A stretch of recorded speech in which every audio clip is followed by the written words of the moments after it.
Hello and welcome to an episode of the Bubbs on Sports podcast. Today is Wednesday, December 14th. Hope everybody's having a good day so far and had a good rest of their day yesterday. It is, in fact, Wednesday, December 14th. A lot going on here in the sports world. Got a lot of news coming out of the MLB world, the baseball world, with the New York Mets signing Kodai Senga. And we hear today that the San Francisco Giants have signed Carlos Correa to a massive 13-year, $350 million deal, as he will be the shortstop in San Francisco for the next 13 seasons. That's at least the way Giants fans would like to see it, and a big-time deal for the Giants. We'll obviously get into it all here today. We'll also get to Zach Wilson and the New York Jets. Zach Wilson has been upgraded to the backup quarterback as Joe Flacco will be back down to the third string this week, so he will be inactive. He won't dress. Mike White was limited today at practice, but it seems as if he will be good to go to play on Sunday against the Lions. And Zach Wilson has been activated to the backup quarterback as he will be suited up this weekend. And I'll get into it. It's absolutely the right decision. The Jets had to do this. You couldn't roll out Flacco there again this week with the possibility of Mike White getting hurt again, re-injuring those ribs, and then Flacco having to come back in. Look, Zach Wilson obviously struggled, but you needed him to be back, at the backup quarterback. He's a lot, he can do it better than, Joe Flacco. He's also a little mobile. You can do a little bit more than him. Flacco stinks. Bottom line, he's done. So we'll get into it all. We'll talk about it. I'll give you my thoughts on all that. And then obviously we'll finish things off with the New York sports update as always. Obviously a good night tonight in the world of New York sports, and should be a good podcast here. As always, Islanders on tonight, as they will be in action against Islanders off tonight, Knicks, I meant to say. They're on tonight. Both hockey teams off. Knicks in Chicago tonight against the Bulls. All right, so with all that being said, this is the Bubbs on Sports podcast, and let's get right into it here. So last night, all the rumors, all of the different rumors, all of the waiting is now over. The second big domino to fall in the shortstop market, obviously with Trey Turner going to Philly a couple weeks prior, back during the winter meetings. And now Carlos Correa has joined the San Francisco Giants. Dansby Swanson is still out there. There still is a couple guys out there, obviously, that other teams are looking at. But the second is Bogart's obviously also going. Now the third big free agent shortstop, Dansby Swanson, really one of the big ones left, waiting to sign. But Carlos Correa has signed a massive 13-year, $350 million deal with the San Francisco Giants. And, first of all, as a New York Yankee fan, look, we kind of heard about the rumors about Correa. I think we all knew that they weren't going to happen.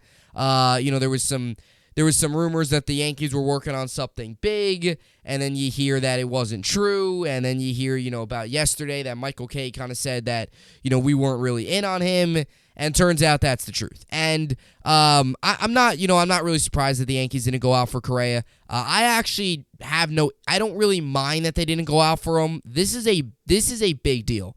Like 13 years, $350 million is a lot of money for a guy that's going to be 28 years old. I mean, this deal is going to take him up until he's, 31 years old-ish, right? 31, 32 years old. And not saying that that's the end of the world, or 41 years old-ish. Not saying that's the end of the world, but usually a 13-year deal like this is a deal you would sign, when you're 25, 26, where you're at the end of it by 28, 38, 39. This deal is a very long deal for a guy that's 28 years old. And it's a 13-year, $350 million deal. Let's just be honest here. Yankees, we all knew, they weren't going to go out and do all that. San Francisco obviously felt the need to go out and sign Carlos Correa. And let's be honest, the Giants needed another guy like Correa. They needed a big bat to this lineup. Because when you look at this Giants lineup, it's not fantastic. It's not this juggernaut of a lineup. It really isn't. And with them missing out on Judge, with them missing out on, their big number one guy. I know there were some rumors about them maybe being interested in Bogarts. He not going there. Maybe a little, I think there was a little bit of Trey Turner, him not going there. When you miss out on some of those other guys, the Giants felt kind of the pressure to go all out for Carlos Correa. And from a New York baseball perspective, it is Yankees. We all, let's be honest here, that was a pipe dream. Cashman, Steinbrenner were never going to spend this much money on a shortstop. Also, when you have Anthony Volpe and Oswald Peraza coming up the pipeline, that might be your future up the middle. The only way the Yankees, I think, would have brought in Correa was maybe on like a 5-year deal, not this big 13-year deal. Yankees weren't going to do that, especially when you have younger talent. You're just not going to do that. Maybe move him over to third base, but you're not going to sign him to a massive 13-year deal. Obviously, this is what he was looking for, to move over to third base and play a position, to play a secondary position. He's not going to do that. At the end of the day, this contract and this move really didn't fit what the New York Yankees were trying to do. Now, if he signed a 5-year deal with the Giants, I would be very angry right now. But the fact that it's a 13-year deal, the fact that the Mets couldn't make it work and have him play at third base, I think kind of shows you that he wanted a long-term deal. California, warm weather, shortstop position, wasn't really interested on the two markets, the two big teams in New York, obviously the Yankees and the Mets. That's the impression I get from this. So I wouldn't be overly frustrated today if you're a Yankee fan. Now, the Yankees got to make more moves. They have to. Because this lineup is right where it was last year. They got to improve the infield. They got to improve the outfield a little bit. We're hearing rumors that they're interested in Rodon, but they're still far apart on a deal. It'll be interesting to see how all this plays out. But the San Francisco Giants, they need a big bat in their lineup. They needed this. They did. When you look at the Giants lineup, this is their lineup right now with Carlos Correa. Thairo Estrada, Mike Yastrzemski, obviously Carlos Correa, Jock Peterson at DH, Mitch Haniger in right, Brandon Crawford at third, J.D. Davis at first, Lamonte Wade Jr. in left, Joey Bart at catcher. Their lineup's not great. It's not great. That's why they missed the playoffs last year. They overachieved a little bit back in, the 2021 season. They overachieved a little bit, there in the National League. When you look at their lineup, though, they needed this jolt. Because without Correa, it's very eh. They went out and got Haniger. They were hoping to get Judge. Couldn't get him. Went out and got Haniger. Okay.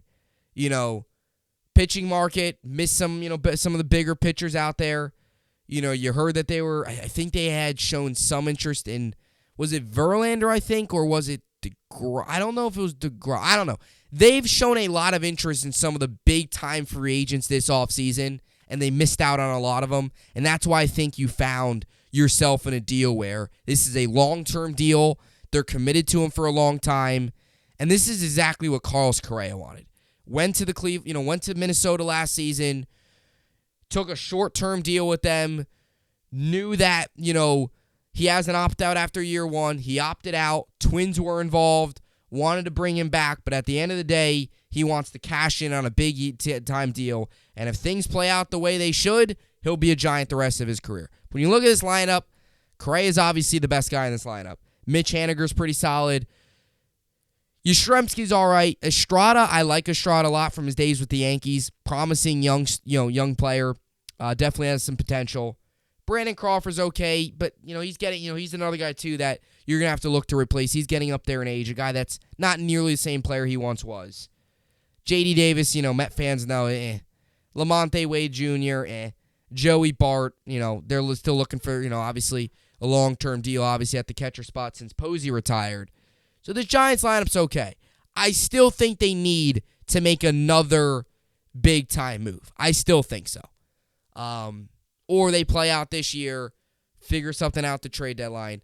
But, again, I'm not saying it's a bad deal, but it's an interesting marriage. Because it's like the Giants, they missed out on a lot of guys. Like they came in, if they would have got Judge and they would have got Carlos Correa and they would have brought in a big-time pitcher and Mitch Haniger, you looked at this team and you say, oh my God, they're loaded. But really, when you look at this team, it's an okay lineup and then Carlos Correa. So I still think the front office in San Francisco still has a lot to do. There's this kind of notion going around the MLB that now all of a sudden the San Francisco Giants are going to be a juggernaut. If they don't, unless if they bring back Rodon, that's another loss to the bullpen, another loss to the starting rotation. Maybe it's just me, but I'm not saying it's a bad deal. But I'm not one of those people right now. I know a lot of people, I'm not in love with this. I don't think this is a move. It'd be one thing if the Mets brought in Correa. If the Mets would have brought in Correa, that would have been insane. Or, if the Yankees would have brought in Correa. Because then you would have had Correa, you would have had Judge, whoever your left fielder is, whether you bring in Brian Reynolds. If you brought in Rodon, you would have another big arm. You'd have either Volpe or Peraza up the middle at second. Maybe you could put Correa over at third. Like, you could do a lot more. With the Giants, it's like, all right, you got some young talent. Brandon Crawford, not really the same player he once was. You have Correa. You might not bring back Rodon, so you're losing an arm there. You did bring in Mitch Haniger, but it was almost like a backup option for Aaron Judge.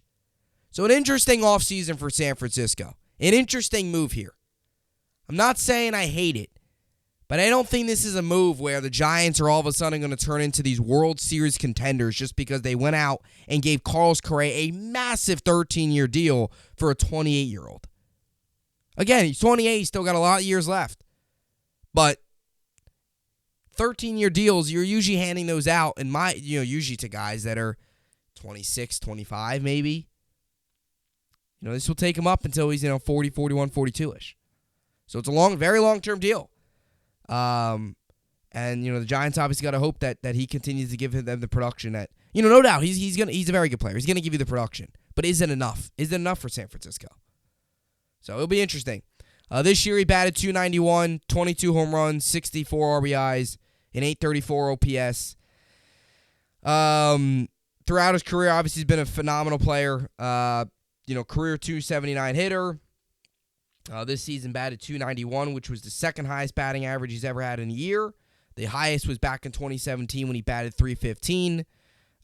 If you want to put an asterisk next to that year for cheating, you can, but he had a big year that year. He had his third highest WAR in his career this year with 5.4.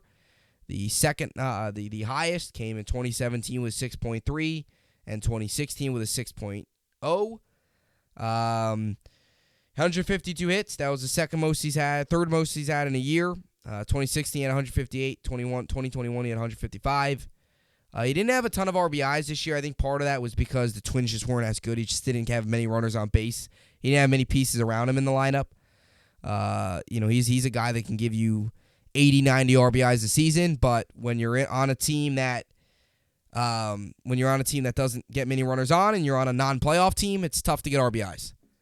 RBIs are a lot of times, I look at RBIs, and yes, they're a good player stat to look at, but a lot of times RBIs are that one of those stats where it's like, in a way, it's kind of a reflection of how the team is. Because, number one, if players don't have many RBIs, it means that they don't hit well runners in scoring position, or they don't get many runners on. And if a player itself doesn't have many RBIs, it could just mean that the talent around him is not great. He gets up with no runners on. So RBIs are sometimes a tough stat to calculate. Like hits is all you. If your hits take a drop, and your strikeouts go up, that's a concern. But your RBIs dropping, I'm never really concerned with that because a lot of times RBIs is a reflection of your team. And he had a lot of RBIs in Houston because he had a lot of good hitters around him that were getting on base, and he drove them in. In Minnesota, not the case. He went from Jose Altuve to Bregman, Michael Brantley to Gary Sanchez surrounding him. Right? So it's definitely different. And obviously Byron Buxton, but he can't consistently stay healthy. So that's the one concern you do have to have a bit of deal is can he still be that lethal type of hitter even with less protection? Because San Francisco lineup is not really that great. But it was a much needed boost in Carlos Correa. So Giants signed Correa. And we also hear out of Jetland today that the New York Jets have activated quarterback Zach Wilson to quarterback number 2. Look, this was needed. Okay, I want to make that clear. QB2. He's not starting. Mike White's the starter. Mike White should be the starter for the rest of the year. Period. End of sentence. That's the bottom line. Okay? But he is getting up to quarterback number 2, so he will be obviously he'll be dressed up this week. He'll be in, he'll obviously be dressed. Be ready to go. And this was needed, especially with, it was one thing, and again, I agreed with them benching him. I thought it was a really good move by Saleh to sit him entirely, to actually have him inactive. I think that was good for about a week or two, to clear his mind, to really watch the game, not have to worry about possibility of going in if an injury happens, right? But it's time now, right? Like, the Jets are in too important of a playoff race to afford Mike White getting hurt in a game and Joe Flacco coming in. And again, we all want Mike White to stay healthy. And that was a concern. And because any player can get hurt at any time, right? That was always a concern. But now that Mike White is going into this game, he might not have broken ribs, but they're probably bruised. They're probably a lot more vulnerable if he takes another big hit. Again, knock on wood, we don't want any of this to happen. We want Mike White to stay healthy. It would be great if he takes us to the playoffs. All those different things. But there's also the aspect of the ribs are banged up. If he takes a big hit and gets knocked out, let's say in the first quarter, you can't have Joe Flacco go out there and play the next 3 quarters, especially on an offensive line that struggled last week and a pass rush that includes Aiden Hutchinson. I'm not saying the Lions' defense is insane, but they got Aiden Hutchinson. He's a solid edge rusher. And last week, the Jets' pass protection was terrible. It was awful. So they obviously got to do better. They got to do a better job this week. But especially with Mike White's ribs being an issue, it needed to be done. Because, again, you just can't let Flacco go out there. When you're in a playoff race, you need to have your 2 best quarterbacks active. And as much as Zach Wilson struggled, the one thing Zach can give you that Joe Flacco can't, if he needs to go in any of the games the rest of the season, he can give you mobility.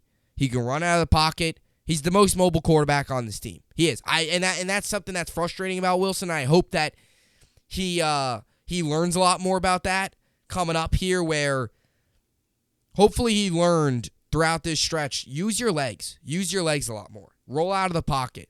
Get the first down with your legs. Use them. Use your legs to your advantage, right? I think that's so huge. So that's something that he can give you. So, want to be short and sweet on this. Again, Saleh continues to say that Zach Wilson's, they still plan to play him, all these different things. And obviously he's going to say that. Saleh's not going to sit up there. For Zach Wilson's confidence, he's not going to sit up there and say, Zach's bench for the rest of the year, Mike White's, go rolling. He's not going to say that. He's going to continue to, just go out there and say, our plan is to play Zach, blah, blah, blah. But at the end of the day, Saleh would lose the locker room if he started Zach Wilson.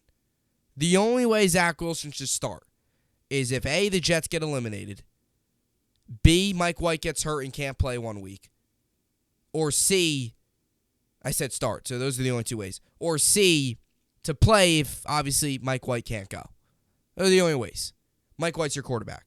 But Zach Wilson needs to be back up, especially after the rib injury to Mike White, just in case you can't roll Flacco out there again. Flacco is, I'm so sick and tired of hearing to people, oh, he's a veteran, oh, this, that. Flacco can't move in the pocket. He can't move in the pocket. Can't. I think this is more of Flacco stinks, let's bring up Zach, than Zach Wilson's done a great job in practice, he's getting an elevation, and the next elevation starter. So to the fans out there, don't read into this too much. I wouldn't. Don't read into this too much. Don't read into this of, all right, 3 weeks, got up to elevation, elevated, and now the next 2 weeks he should be elevated starter. That's not the case. Don't read into this. It's just the fact that Joe Flacco can't move. He's not good at his job. He's a shell of himself. Even worse than that, he stinks. He's not what he once was. Not even close. And Zach Wilson's mobile, and he's better than Flacco, right? So that's how I see this. So Zach Wilson elevated to the backup role, and will obviously be suited up and back up Mike White on Sunday. All right, so let's get into the New York sports update and the rest of the sports world. Tonight, we got 3 hockey games on. Got the battle of a couple Canada teams. You got Senators, Canadiens, Red Wings, Wild, and then the Canucks, Flames. So 2 Canadian battles tonight in the NHL. Top 25 for the college basketball tonight. You got Mississippi State, Jackson State, Auburn, Georgia State, and Maryland, UCLA is a good one. 2 top 25 teams in the nation, 2 top 20 teams in the nation. Maryland, UCLA, FS1, 9 Eastern. Should be a good game there.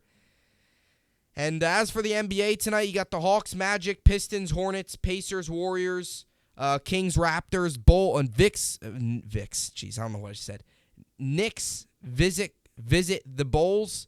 I said visit and Knicks at the same time. Knicks visit the Bulls tonight, 7:30 Eastern on ESPN. Knicks come into this game 14-13. and they've been a little better recently. 4-game win streak. They found themselves right now 6th in the Eastern Conference. The New York basketball team's making some moves. Obviously, the Nets 4-game win streak. They're 17-12. They're 4th in the Eastern Conference. Knicks as well. They're 6th in the Eastern Conference. So New York basketball hot here. And let's see if the Knicks can keep it rolling tonight on ESPN in Chicago. Heat, Thunder, Trailblazers, Spurs, Cavs, Mavericks, Wizards, Nuggets, and the Timberwolves, Clippers. All right, so I'll get you my game pick for tomorrow night's game. Tomorrow night's a good one. Niners, Seahawks, probably the best Thursday night game of the year. Niners come into this game 9-4, fresh off of their beatdown against Tampa Bay and Tom Brady. And the Seahawks come into this game 7-6, fresh off of falling at home against Panthers led by Sam Darnold in that run game. Niners are a small 3.5-point road favorite. The Seahawks are the home dogs. The 12s will be loud for this game as the chase for the playoffs continues for the Seahawks. The over-under set at 43.5 for this game. This game obviously comes on tomorrow, 8:15 p.m. Eastern, Amazon Prime Video. 74% of people think San Francisco will win this game. How can you not pick San Francisco right now? How can you not?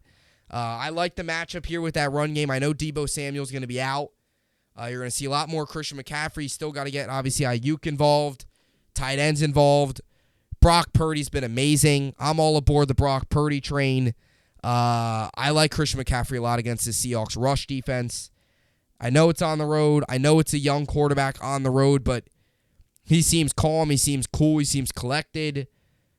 He's just playing good football. I can't pick against the Niners right now. They're playing like one of the best teams in football right now. They really are. Them and the Eagles are going to be a real big threat in the NFC. So I'm taking the Niners on the road tomorrow night. Give me the Niners 24-17. I'll take the Niners 24-20. I think it's pretty close. 24-20, Niners win. I have them covering the 3.5. I'll take the over on the over-under of 43.5. Give me the Niners. Road win for Brock Purdy. And the Niners will get their 10th win of the season. And get it on the road up in hostile Seattle. I'll take the Niners. By the way, 4-10 in one of my fantasy leagues. So you know what I did? It's over. Worst record. It's over. Picked up Brock Purdy. So if Brock Purdy goes out there tomorrow and balls out, well, I got Brock Purdy going in fantasy. If you're in the playoffs, I would not recommend playing Brock Purdy. As much as he's good, I wouldn't start him over like Joe Burrow.